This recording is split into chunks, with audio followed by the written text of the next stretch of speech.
Guest alone, and not those of Vic Canellis Media Group, its parent, affiliates, or stations. VCMG Live is not responsible for any content, information, or opinions expressed. User bears full responsibility for their reliance on such content, information, or opinions.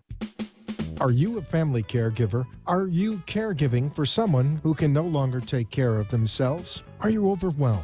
This is Caregiver Solutions Info with Marcia Teele. Marcia will be hosting an hour of true stories and information, tips and updates of the latest research and necessary information in the caregiving field, focusing on you, the family caregiver. An Alzheimer's disease and dementia care expert, Marcia has 15 years of hands-on experience at Arden Courts, a leader in assisted living dementia communities here in the U.S. Marcia covers everything you need to know as a family caregiver, especially if you care for a loved one with Alzheimer's disease or other related dementia or chronic illness. If you have a friend or relative that is also a family caregiver, call them now. They won't want to miss a minute. And let them know they can watch on caregiversolutions.info. And they can listen on WNN 1470 AM in South Florida or nationally on the iHeartRadio app. Now, sit back, relax, and learn from our host, Marcia Teele, as she brings information to you that may just be the caregiving solution you need. Hi, everyone, and welcome to the Caregiver Solution Info Show. I'm your host, Marcia Teele, and I'm so glad that you joined us today. Actually, this is the first time in our new digs here, and I'm so glad that you're here to join us in our new look. I'm also glad that you're here because we have a wonderful guest today. And as a caregiver, if you're a caregiver, and that is a hard thing to be, you understand a lot about how difficult it is to take care of not only the person you're caring for, but how to take care of yourself, in addition to all the responsibilities you have, not just for yourself, but for the other person who can't take care of things for themselves, especially if they're dealing with memory loss, some form of dementia like Alzheimer's disease or vascular dementia. And as a caregiver, we don't really know what to expect. So it's one of those jobs, and yes, it is a job. So if you think you don't work, think again. You might not get paid for it, but it is a job. And as having this difficult job, one that you've never really had training for, one that you never went to school for or university for, it's really hard because you don't know what to expect, and you're expected to perform well, at least in your mind. And it is something that every caregiver struggles with, some more than others. And so as a caregiver, you might be wondering, how do I know I'm doing the right thing? How do I know even what to do? How come I feel stupid? How come I feel crazy? How come I feel overwhelmed or stressed out? Should I be feeling this way? How should I even feel? There are so many questions that caregivers ask, and honestly, who can answer those questions for you? It can't be your adult children, because most times they live away from you, not in the same household, not in the same town, or sometimes not even the same state. So they don't understand your situation. You can't really ask your neighbors because they're not dealing with the same thing that you're dealing with. And maybe they have had some experience with their husband's cousin's mother, but does that really relate to what you're doing, right? So who can you ask? Where can you go for help? The answers are out there. And the first thing you have to know is to ask for help. And it's okay to ask for help. And there are people to help you. And yes, you can read books. And yes, you can go to support groups. But sometimes you just need a person, your person, that can sit down with you, listen to you, and help you untangle all of these thoughts and feelings that you have, and to give you hope, and to give you some great advice, and kind of share with you how you're doing. And so today we have just that person, and it's so exciting that she is here today to join me here in the studio. Her name is Lisa Salcedo, and she is a licensed clinical social worker. She has been doing this for many, many years. I met her about 12 years ago. We had an opportunity to work together, and we'll talk a little bit about that. And I'm so excited she's here because we're going to be talking about how a social worker, how a clinical licensed social worker, psychotherapist, counselor, whatever you call it, can be of help to you. And she's here joining me just for that reason. Hi, Lisa. Hi, Marcia. Thank you so much for having me. Thank so you. great to see you after these years. It's so great to see you too. It's been, what, 12 years maybe that we actually met and started working together. And we connected kind of serendipitously. Exactly. Love that word. And here we are, right? Yes. And so when I met you, you were doing a project. You came to Arden Courts of Delray Beach, and you had, I guess, like a thesis or something you were working on. And tell me about that. So we actually came as a little team of graduate students to Arden Courts to provide Santre therapy and reminiscence type therapy groups to the dementia patients at Arden Courts. And we would come in as a team. Literally, there was 4 of us or so that would come every week for about, I don't know, I think it was about 10 months. And we helped the patients connect with memories and process feelings through the Santre and through the reminiscence groups, and it was so much fun. Well, you know, I know that they loved you all being there, the residents, and I know you all loved being there with them, and Yes, it was we a did. great cohesive connection. And so I want to talk a little bit right off the bat, because you mentioned sand therapy, sand play therapy, and a lot of people might not know what that is. And you, as a licensed social worker and you know, being in the field and working with lots of different types of clients. I know one of them that you work with are caregivers and caregivers of people that have dementia. But you came in to work with the actual person that's suffering with dementia. And you have what you called sand tray therapy. So explain what that is and how that could help somebody that has memory loss. Sure. Thank you for asking that. It's such a great question. I love doing Santre therapy. And what it is, it's really a powerful intervention or a tool that we use to help clients express feelings, process fears, worries, traumatic experiences.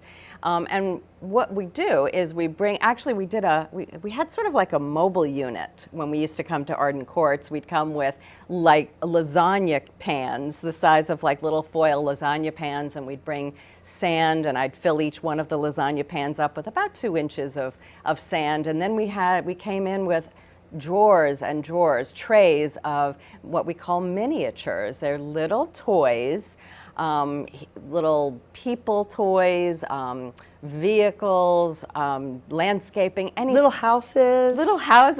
Animals, right?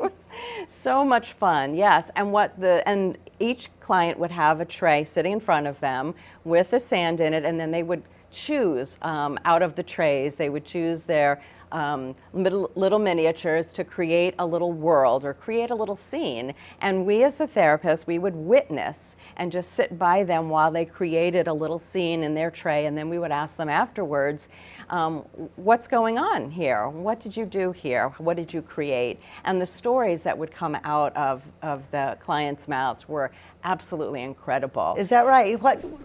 Can you recall any of the things that they told you, and Yes. were they able to really connect with memories through that and then express those memories? 100%. So two stories. One was my favorite gentleman. Every week he created a tray full of vehicles. Oh, you'd see ambulance cars and police cars and motorcycles, and every tray would have a bridge in the middle of the tray. So in the middle of the scene of all of these vehicles would be a bridge, and we would always talk about the bridge and the vehicles, of course, but the bridge he named the bridge every time. So sometimes the bridge would be a bridge to nowhere, or the bridge over troubled water, or whatever it was. And we felt like over time he was processing his transition and his acceptance to his imminent death. because bridges always kind of, they're symbolic. There's a lot of symbolism going on with the trays, and so the bridges were very symbolic of, you know, communication or a trip going from one place to another. Interesting. It was interesting. And then another gentleman, in talking about connecting with memories, he put one figurine in the middle of his tray. It was a man and a woman. They looked like a wedding figurine. It was, you know, they looked like they were dressed like that. And he told the story about how he was dancing with his daughter at her wedding. Aww. And he really connected with the memory, and he started to tear up. And it was so beautiful. Just and what ends up happening, what's so cool about working with sand tray and those memories is one memory begets another. So they're connected. So sand tray can help them connect with some good memories, maybe some sad memories too, but hopefully more of the good memories. And yeah, it helps them come back to earth, you know, to this time so you frame. were these exercises with the sand tray, you were eliciting memories, right? Which, like you say, brings them back, not really into our world now, because with the memories, and they can't learn new memories, but they're connecting with their world when they remembered it, right? And that's therapeutic for them. Yes, yes it is. They can process memories, traumatic memories. They can process feelings, current feelings of maybe worries or fears or things like that. And yeah, it's a very powerful tool. It's a little bit underused, maybe understated, but I loved working with the sand tray. I worked with bereaved children. I worked with any and all kind of children, troubled children, but the adults, that work was really special. And you know what's interesting, what comes to mind, especially when you mentioned working with children, because sometimes working with children in that way brings out feelings or information that maybe they wouldn't feel safe about sharing otherwise, right? You know about when they've been traumatized and they go to the police and they try to figure out what happens. But with people with memory loss and dementia, as you know, they sometimes lose their filter, where they hold things in. Like a normal person, you know, might not want to tell you everything because they don't want to share. They know better than to say certain things because of social attitudes and things like that. But people that have lost a lot of memory have also lost that filter where they don't hold back anymore, right? And so you've probably seen instances where they're telling something or sharing something of a memory that maybe they've kept in their mind all these years, kept inside, never shared, and now it's sort of like an outlet for them because they feel free because they're not inhibited, and the dementia allows them to feel free to do that. Yes, yes, exactly. And also conversely, like if somebody has difficulty expressing, so maybe they have difficulty verbalizing. Yes. Sand tray therapy is like perfect for them because it really does help with that expression of feelings. And it helps the aging population sometimes dig deeper. Like I think that's what you were alluding to. Sometimes those memories that are back in the recesses of their mind, really, or in the back of their heart, so to speak. Yeah, it's powerful. Right. Yeah. So if someone's listening to this and they are a caregiver, and maybe they have someone who's, you know, mild to moderate dementia, who can still, you know, follow directions and still verbalize, and they're looking for something to do with their loved ones, some kind of interaction. Would this be something that a caregiver could do at home and just interact with their person just to talk about things? I know a lot of times they say look at old pictures and things, but this is a little bit of a sideline to that, right? Because it's creating memories that they're creating, not looking at pictures. I think yes. The short answer to your question is yes. The thing is, though, if they needed like supplies, right? So you need like little figures. So if you have some toys for the grandkids or toys for the kids lying around, and there's superheroes or vehicles, and that would be really fun. Plus, it's really fun to play in the sand. The sand can be really calming and healing, and it's generally really cool. So maybe you just have coins and gemstones or something like that, or certain rocks. And go digging for treasure like you're at the Shells. beach, right? Exactly, yes. I think it would be awesome to use Yeah, that. that's just a great idea for every caregiver of something new, to do. And there's no right or wrong way to do it. There's no answers. It's whatever happens, happens. And I think that would be a good way for caregivers to connect. Yeah, I think so too. There's no rules. Yes. Just have fun. No rules, have fun. That's the rule, have fun. Yeah. Well, we're going to take a quick break. And when we come back, we'll have more from Lisa Salcedo about therapy for not only the person with dementia, but for the caregiver. So stay tuned. We'll be right back.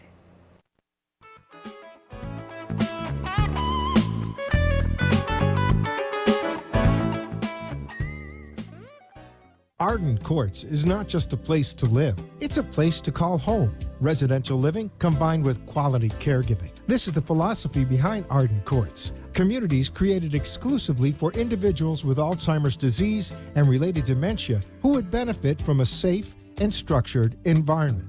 For additional information about any of the unique services Arden Courts provides, call 888-478-2410 to locate a community nearest you. Inquire about our educational seminars, resource library, or support groups, or simply feel free to ask questions you may have about Alzheimer's and related dementias. At Arden Courts, we know, we understand, and we can help because memory care is all we do. Remember, call 888-478-2410 for additional information about any of the unique services Arden Courts provides. You are listening to your host, Marcia Teele, an Alzheimer's disease and dementia care expert on caregiversolutions.info. If you have a question or wish to share a story, call into the show at 888-565-1470 and talk with Marcia. Now, back to Caregiver Solutions. I'm here with my special guest, Lisa Salcedo. Lisa is a licensed clinical social worker. She's a psychotherapist in private practice in Palm Beach County. She got her degree, master's degree at Barry University here in South Florida, and she's been in private practice ever since with a short stint, I would say, at hospice, right? And you had some experience at hospice. I want to talk about that a little bit because it's so important as a social worker to have that experience in a hospice setting, because you're dealing with people that are at extreme loss, that are grieving, that are going through extreme emotions. What did you learn from your time at the hospice, and how does it help you today in private practice with your social work? Oh gosh, so many things I learned. One of the things though that I think of first is being with clients who are in the midst of overwhelming emotions, right? It's very hard.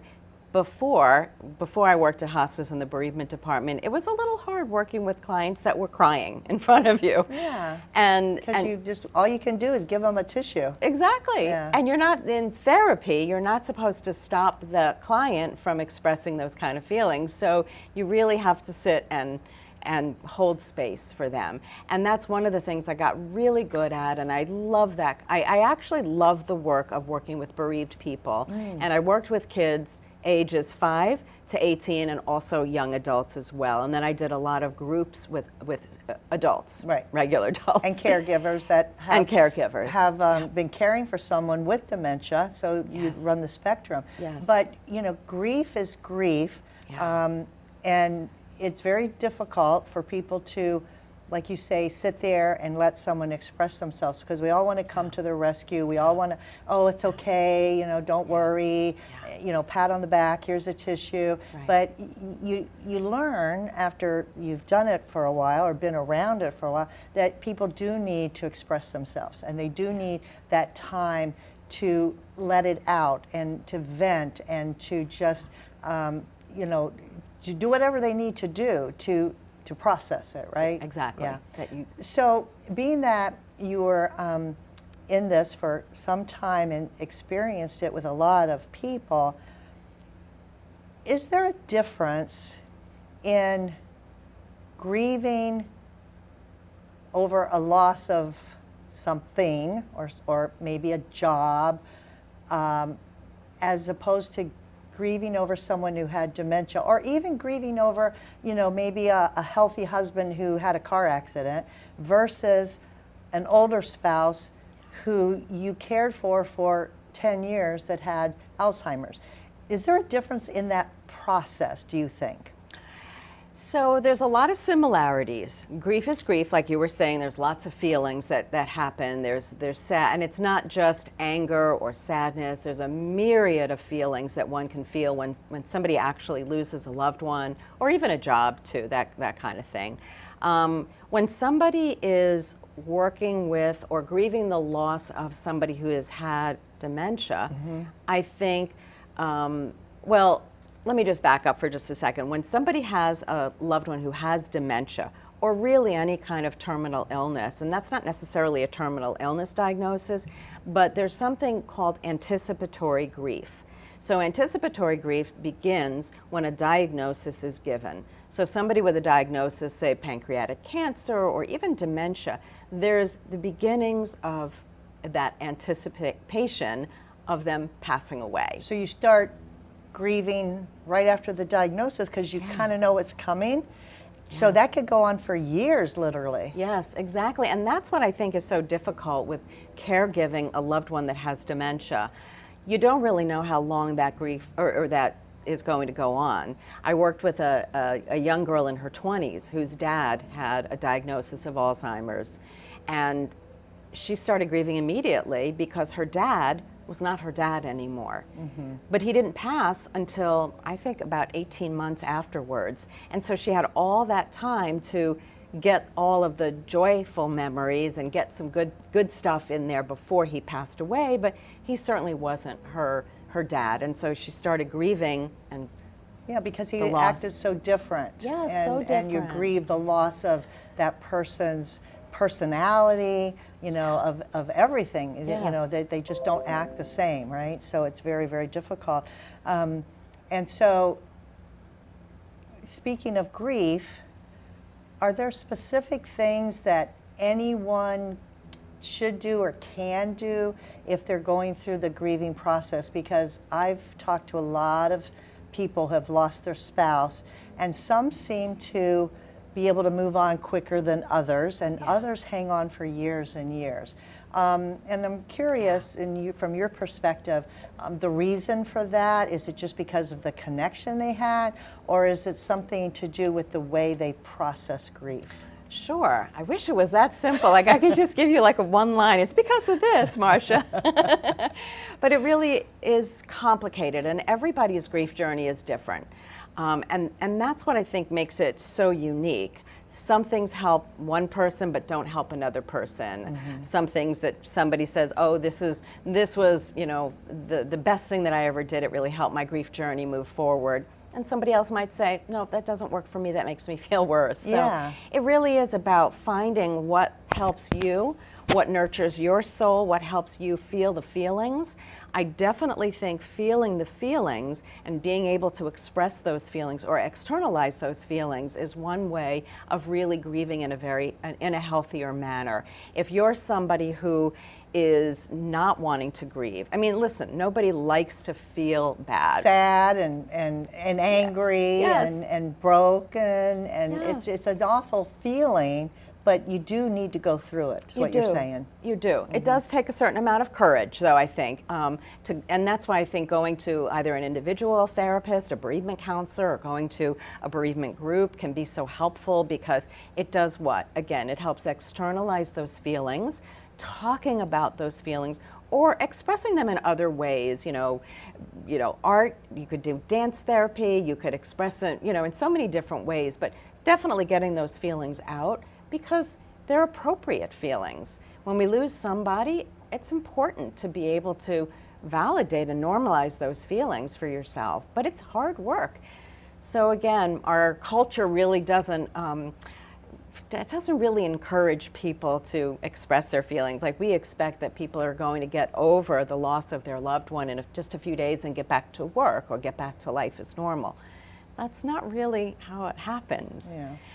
But to be able to be kind to yourself and use self-compassion and be able to express those feelings is really important. Well, I'm glad you said that because, because that is the perfect segue to the next thing I wanted to bring up. So a big part of your practice is helping people through, you know, the guilt, the loss, but you also help people through stress, through difficult times in their life, through depression, through anxiety. And all of these emotions can be caused by hundreds of different things, right? I mean, we all have these things that happen to us. It's called life, and we feel these things. And one of the things that you say that you like to do and that you are good at doing is helping people through that so they can get to the other side, so they can feel maybe more joy in their life, so they can at least be content, right?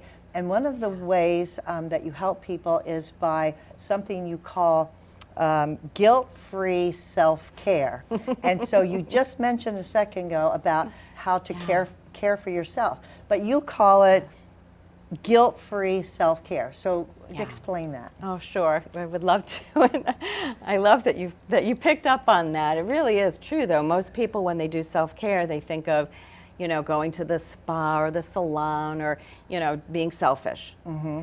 And self-care is not selfish. Self-care helps you, and this is really important for caregivers, right? So this is a really nice segue to talk about caregivers. Self-care is you keeping yourself what? Sane. Exactly, in a word, yes, exactly, sane. And so it's about doing things for yourself. I mean, even things like hydrating and good nutrition and exercise, even just walking 20 minutes a day. All of these things are self-care, and yet a lot of caregivers will feel guilty for caring for themselves because it takes time away from the loved one that they're caring for. And they feel like, I can't go and get my nails done or my toes done or whatever, my hair done, or even just simple things, because it's going to take away time, and they don't have somebody that can sit with their loved one if need be, right. Or they don't know what their loved one is going to do when... Or they're afraid to leave them, exactly. Right? Mm-hmm. Exactly. So the idea is to make sure that we're caring for ourselves in a way that is self-nurturing, self-compassionate, and you feel, well, as little guilt as possible. You know, it's funny, caregivers are amazing, right? Because amazing. They are amazing. They do so much, they give so much, and yet, for some reason, they feel like it's not enough. Is that because they're self-sabotaging themselves, or is it because they're trying to be a martyr? Or, I mean, where does this guilt come from? Is it something that we learned growing up?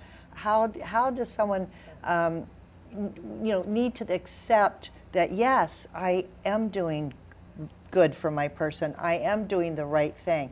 How do they get over that hump not to feel the guilt so they can go out to lunch with a friend once a month or something like that? Right. I think guilt is something so challenging to work on. You know, there's true guilt and there's false guilt. That's how I decided. True guilt is when you do something to somebody that hurts their feelings or something. On purpose. Yeah, on purpose. And so true guilt is you going to make amends, right, and apologize and all of that. False guilt is when we think we should be doing something that we may or may not be, or maybe we're doing something or we're not doing something. I mean, there's all kinds of reasons to feel it, but it's guilt that we really shouldn't be feeling because it's not true. Okay. Right? And so I think a lot of times when we're caregiving for somebody, there's just always so much more to do.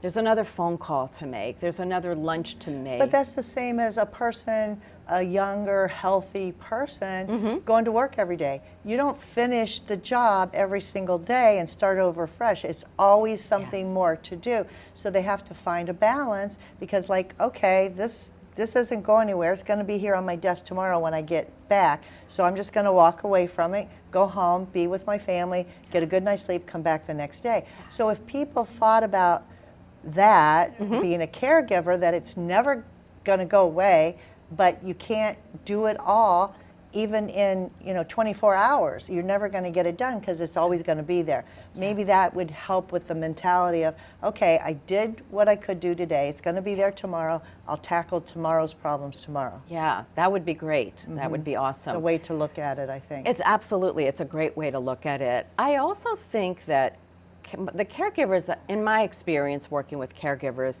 they always want to do more, and they always think, oh, I need to go to the store, I need to make this other phone call, or I need to get this lined up. I think they're always thinking, maybe thinking ahead, and maybe even overthinking. And that's why I think it kind of gets in the way of doing things for yourself or just taking moments where you breathe. I also think there's a certain level of... Breathe. Take the deep breath. Just take the deep breath. You'll feel better. Take the deep breath. It really does help, right? It really does help. I could give you the science. There's science behind it. But I also think that when you're a caregiver, you may be living in a certain space of hypervigilance, right? And so you're always listening. Like, is my loved one, walking out the front door, or is my loved one, did my loved one fall down? Did my loved one, are they in the kitchen making something to eat?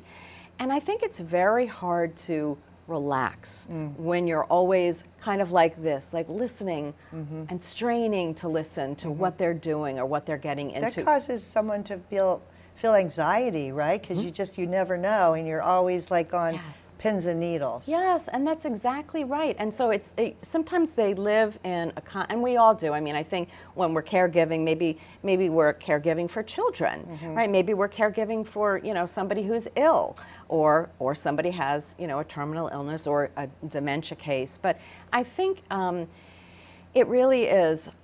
It's like a chronic state of anxiety. Yeah.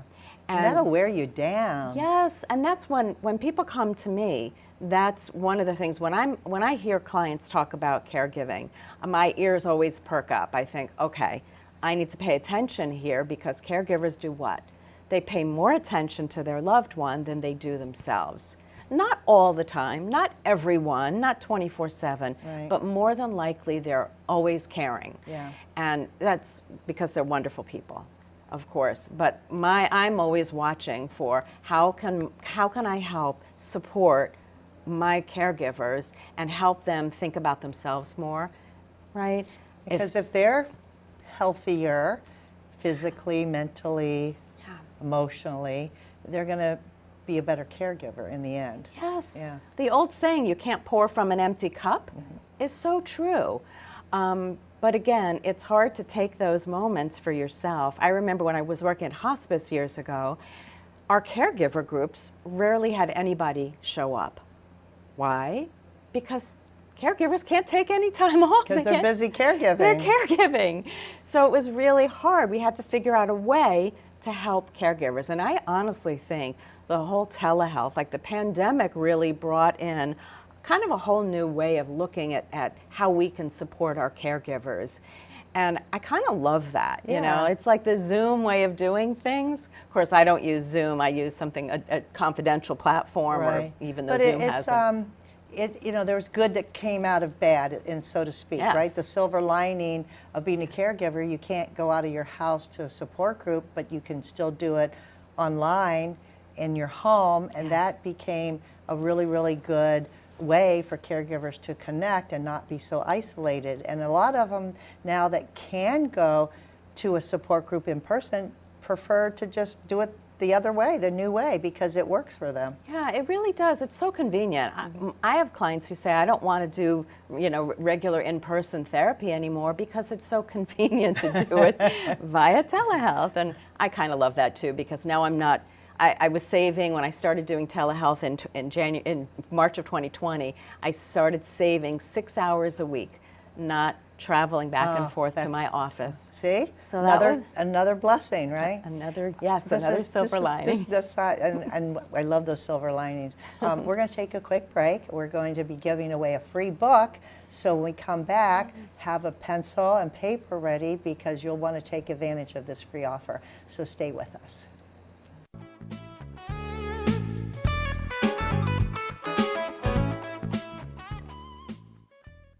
Feelings of depression, isolation, and frustration are common among persons living with Alzheimer's or related dementias. It's common among those who care for them, too. It takes a lot of patience and courage. It also takes knowing when you can no longer do it alone. At Arden Courts, memory care is all we do. Talk to us. We know. We understand. We can help. Don't let guilt keep you from making the right decision. Visit arden-courts.com. Arden Courts follows equal housing opportunity guidelines. You are listening to your host, Marcia Teele, an Alzheimer's disease and dementia care expert on caregiversolutions.info. If you have a question or wish to share a story, call into the show at 888-565-1470 and talk with Marcia. Now, back to Caregiver Solutions. I'd like to take this opportunity to thank our national sponsor, Arden Courts Memory Care Communities. Arden Courts is a leader when it comes to memory care for people that are living with memory issues, Alzheimer's, or other related dementia. There are 58 Alzheimer's Arden Courts assisted livings located throughout the United States. They offer lots of support for the family caregiver, including support groups and lots of counseling and a lot of educational opportunities. And one of the things that they would like to offer to you today, just because you're either listening to this show on the iHeartRadio or you've tuned in to caregiversolutions.info website, is this free book. It's called Untangling Alzheimer's. It's written by Dr. Tam Cummings, and it's a wonderful book for family caregivers. It's absolutely free. I highly recommend that if you have not read this book, you get it as soon as possible, because it's going to help you on your caregiving journey. And so the way to get this free book is just for asking for it. All you have to do is send an email to Delray at arden-courts.com. So it's Delray, D-E-L-R-A-Y, at arden-courts.com. Give them your name, your address, your telephone number, and tell them that you saw this free offer for the Untangling Alzheimer's book on the Caregiver Solutions Info Show, and they'll be happy to get it in the mail directly to you. We started offering this book last week. We had an overwhelming response, so it might take a little bit longer than usual to get it to you, but it will get there. It has been back ordered, and it's a great book. So get yours today, and don't delay, because you want to get yours as soon as we get the new shipment. So today my special guest is Lisa Salcedo, and Lisa is a licensed clinical social worker. She's also a psychotherapist in private practice here in Palm Beach County, Florida. And she has been talking to us about helping caregivers through all kinds of emotions, through grief, through loss, helping them on their way, helpfully not to feel guilty about their caregiving, and all kinds of emotions. And we talk about how, Lisa, that is so important for someone not to do this alone, right? Yes. Because it is something, once a doctor told me that it takes a minimum of 6 people to take care of one person, because here you've got someone to cook, to clean, to entertain, to chauffeur, to take care of the bills for that part. I mean, and here a caregiver, a spouse, let's say, is trying to do it all on their own. So you can do it all on your own, but at the detriment of maybe yourself getting down, getting overwhelmed, getting sick. And that is a statistic that over 60% of caregivers who don't take care of themselves properly while they're caregiving kind of get out of commission, get down and out, even sometimes pass away from the stress of caregiving. So it is a real thing, right? It is a real thing. It is a real thing. And so it's so important for caregivers to understand that. I'm so glad that you're here to talk about this today. So in the top of the show, we talked about sand therapy and what that meant and how that worked. But there's a lot of other types of therapy that you utilize in your practice to help people in different circumstances. So I was wondering if we could talk about a few of those and what they're called and what they mean and how they work and who best would be suited for that type of therapy. So I know one of them is cognitive behavior therapy. Can you talk a little bit about that one? Sure, but I'm stunned a little bit about what you said, that the doctor said that it takes 6 people to caregive for one person. That's mind-blowing, right? Well, if you think about Yes. everything that a person does, and you're taking on, all this extra, if you want to really take care of yourself too, you need help. Yes. And basically what he was saying was, you need your team.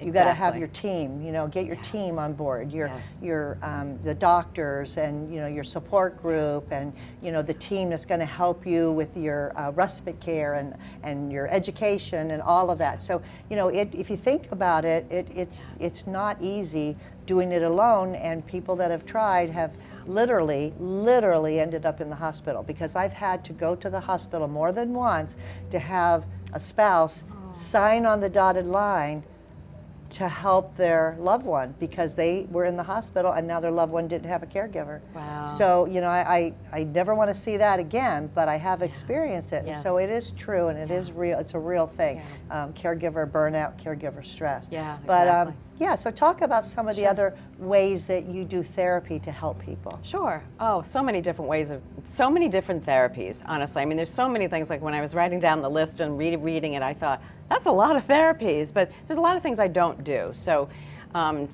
that's helpful to know as well. But cognitive behavior. Not everybody can do everything. Yeah, and you're amazing the way you are. They always talk about, you have to have your niche, and I do have my niche, Yes. and I'm happy to work within that, and that's awesome. But cognitive behavior therapy is something that I think many people know about, and it's excellent therapy for so many different things. Cognitive therapy relies more on the thinking, like how our thoughts influence our feelings and our behavior. And it kind of sometimes can be like how our behavior influences our thoughts and our feelings. So they're all, it's kind of like a triad, like a triangle, right? And it can go every different way. Like you can have a behavior, something that you do can make you feel a certain way and make you think a certain way. So sometimes people have what we call cognitive distortions. And we believe cognitive distortions. Something, for example, like, I'm a failure. Right? And people will begin to think I'm a failure because maybe they have failed several exams at school, and then after a while they start to think, wow, I'm a failure. And so a cognitive behavior therapy starts to help you reframe those cognitive distortions, those lies essentially, untruths, into a positive. So for example, if somebody comes to me and they're thinking, wow, I am just the biggest failure ever. And so we talk a little bit about what did they fail?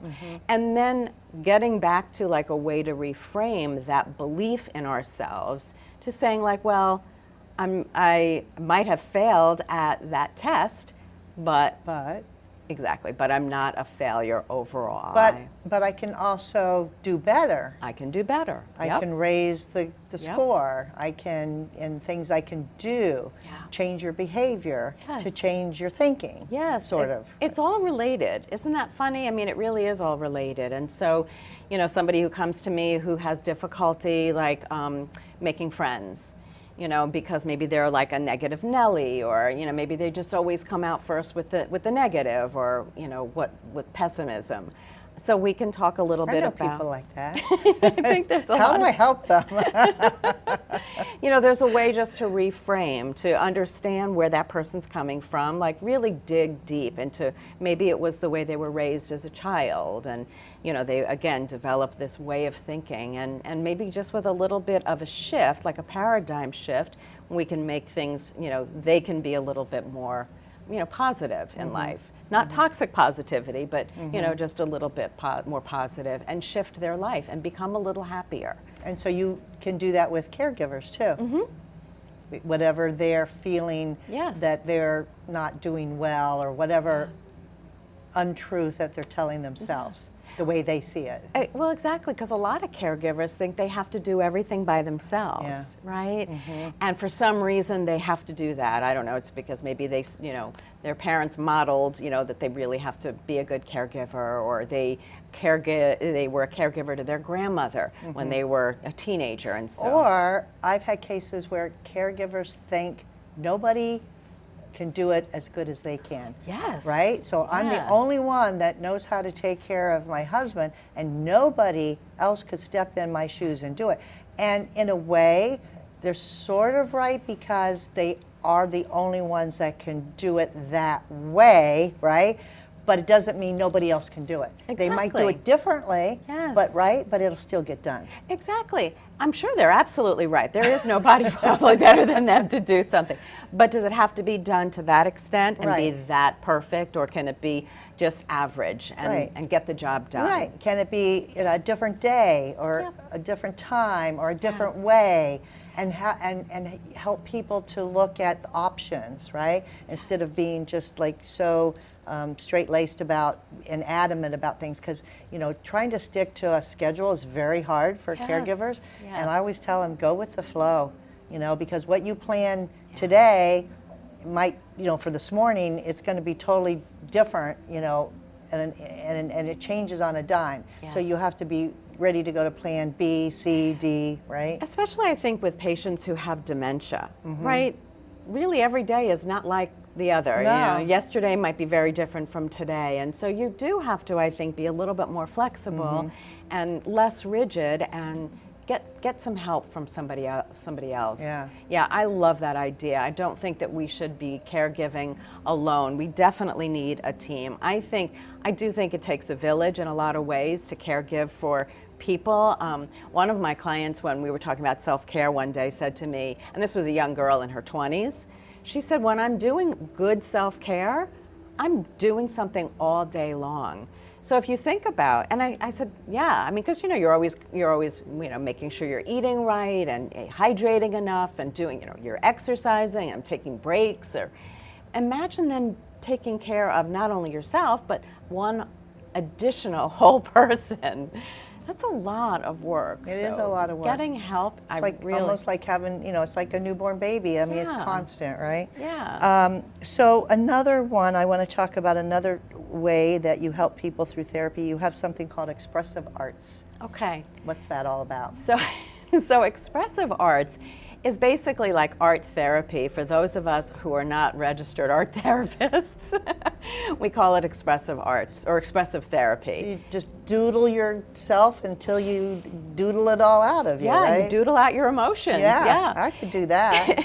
It really encompasses anything. I mean, expressive arts can be journaling. It can be creating something with clay. It can be painting. It can be drawing. It can be just taking finger paints. It really can be making jewelry. Anything that I feel, anything that you use, anything like crafting in a way can help you express feelings, I think, if we do it properly. Okay. We can journal our feelings out. All of that is considered expressive arts. We can collage our feelings out. One of the groups that I do, we just made collages. We made collages of, and it was a group of seniors. We made collages. We cut out pictures of magazines of all things that gave us, pictures of good memories and things that we love. And so that was a really nice intervention for this group of aging patients that I work with to feel good, to connect with really good memories or things that they really love. One client of mine, I don't know how he found so many pictures of cats. There was like 4 or 5 pictures of cats. He really loves He cats. loved cats. And that made him feel happy. So whatever makes you happy. And then you have your collage that you can put up and look at it all the time, and it brings you good feelings. Yes, it makes you feel good. Yeah. So I also have another activity that I used to do pretty much with every client. I had either a heart, the outline of a heart, or the outline of a feeling of a jug, like a bottle, a big bottle. Okay. And I would ask my A wine client, bottle? Is that therapy?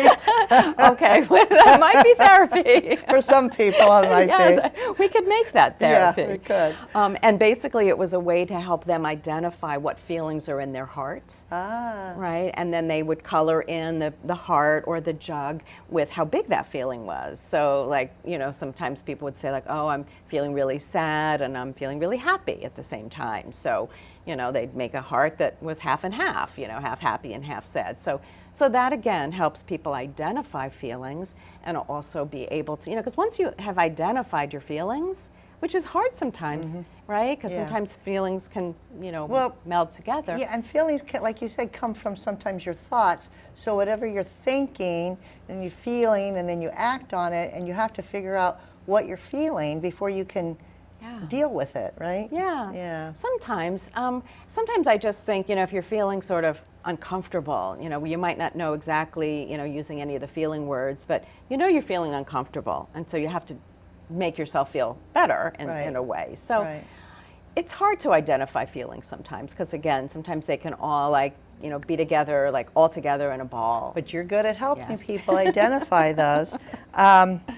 You have something that you say, and I like this because it's an old saying, but you put a little twist on it, and I Okay. read this on your bio. I want to talk about it for a minute because we don't have a lot of time left, unfortunately, because this has been such a great conversation. You say what you mean what you say, but don't be mean when you say it. Did I say it right? Yeah, exactly. So many people know that saying, say what you mean and mean what you say. Everybody says that, Right. right? But most people don't know there's a third line that says, don't say it mean. Don't be mean when you say it. That's right. So it's just, I did a lot of work during the pandemic with communication with couples. Obviously, we were all stuck with our partners, right? We couldn't Everybody go having out. cabin fever and getting on each other's nerves. But that Yes. happened with caregivers and the person they're caring for. They're Yes. stuck together. They can't go out. They were together 24/7, and they got on each other's nerves. And we Yes. talked one time about, hey, you need a break, even if it's going in the other room and having somebody else, watch them, because you can burn out from this too much togetherness, right? Yes, for sure. And I do think when people get frustrated, and when you have caregivers, frustration and irritation and annoyance, I think it's just part of the whole thing, right? There's things that you do that you have to do over and over again, and it is nice to be able to say what you mean, be direct, be assertive, not passive and not aggressive, right? No yelling, right? But sometimes people yell because they're overwhelmed. But the idea is to say what you mean and mean what you say, and say it kindly. Yeah. I think kindness really matters.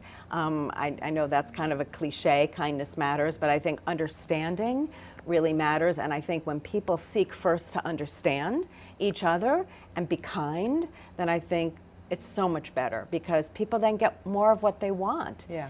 If you say, oh, I'm just so frustrated with, it's okay to say you're frustrated, but say it in a kind way and use I statements and say, I'm feeling frustrated when you're doing this. Let's see if we can do this differently.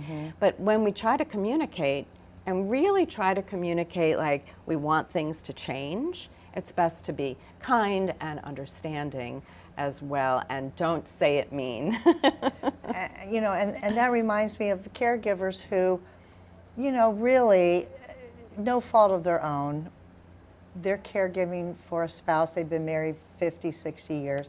Yeah. They have a certain way that they interact with each other. And now because of some dementia and memory loss and all the weird, strange behaviors that go with that, this person is not that person anymore, right? And so now the interaction really has changed, and it's frustrating for the caregiver, because this person has changed, and now they need to change their way toward them rather than vice versa, Yes. because that person can never go back the way they were because of the damage to the brain, right? And so it's really frustrating, and so they forget, and they do yell, and they do get frustrated. And one of the things that caregivers, I can't help it, I just get so frustrated and I yell. Yes. And I think this is a common occurrence with a lot of caregivers. So what would you say to somebody that came to you and said, I can't help it, I'm so frustrated, I just yell, what can I do? Yeah. So first I tell them a little story and ask a little question. When you're in the midst of an argument with your partner and the phone rings and you pick up the phone to answer it, are you going to be like, "Rrr," right? No, you're not going to be like that. You're going to be like, hello. So you can do it differently. You can manage those feelings. And that's kind of silly, but everybody does it like that, right? The other thing I think is really important is to say something before you're already at a 10, right? Like if you're irritated or upset and you're at a 1 or a 2, Right. you're more likely to be able to be kind. And listen, I don't mean be sappy kind. I just but mean it might diffuse everything. exactly. Yeah. But if you're saying something to somebody and you're already at a 10, you're going to be just exploding. Yeah. And so, but it's a habit. Like it's that mindful pause. Yeah. Right. It's like bringing Yeah, mindfulness. count to 10 first before you say anything. Exactly. Yeah. Take a breath Yeah. before Let's do it you again. respond. It's really good to breathe. It is, because in that moment, at that mindful pause, you can make a decision. Am I going to react the way I always do? Yeah. Or the way I often do? But I have a choice. Yes. I do have a choice. But it's hard. You have to It- practice it. It is for hard. That's sure. why they need to come see Yeah. you. So if someone does want to come see you or they Yes. want to talk to you, how can they do that? So I'm all over, like I have a website. Tell us what everything is. Sure, Lisa Salcedo, and it's actually up on the screen, lisasalcedolcsw.com. That's my website. Okay. I'm on Psychology Today. You can search for me, Lisa Salcedo. I'm in Lake Worth, Florida. You can search and get that contact information through there, or my phone number, 561-801-7577. Give me a call or send me an email, and I will respond. Awesome. Okay, so this is so great. Lisa is so great. And if you're a caregiver and you've learned something today or you need help with something, go ahead and give Lisa Salcedo a call, 561-801-7577, and she'll, got it. I'm sure, be able to help you. You got Thank it. you so much for being here today. Our time, unfortunately, is up, and I would just love to have you come back and talk to us again sometime. I would love to anytime. Thank you for having me. It's Thank been you. wonderful, Marcia. Good to see Thank you. And thank you all for tuning in today to caregiversolutions.info. I hope you'll come back next week, every Tuesday from 6 p.m. to 7 Eastern Time. We're also on the iHeartRadio. You can search that under WNN. And this is great for caregivers, so tell somebody that you know that needs a little bit of encouragement, needs a little bit of support. We'll be here to help them. Thank you all for joining us tonight. Don't forget to get your book if you're interested in untangling Alzheimer's, and send that email to delray@arden-courts.com to get your free book. Until next time, be good, be safe, stay well. I'll see you then.